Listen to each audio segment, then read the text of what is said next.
How to return items on Shein. So first, you just have to simply open or launch Shein application, and this is what it looks like.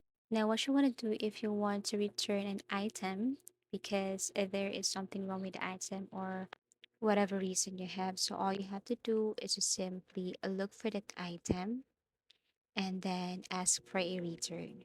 So as you can see here, if you have the item that is not okay, or if you see something wrong with the item and ask for return, you will see that item under returns category. So how are we going to return an item? First, you have to go to all orders, okay? And then you have to look for that item or product that you want to ask for a return, and look for that item here. And then once done, click, and under the order detail, you will see there a button that says return, or you will see there an option that says return.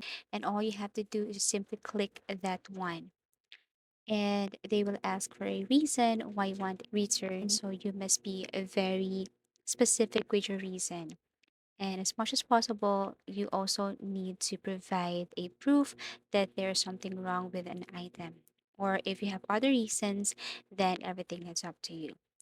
So once done, click refund and then go back to the refund category. You will see the progress and status of your request. Thank you for watching and see you again in our next tutorials.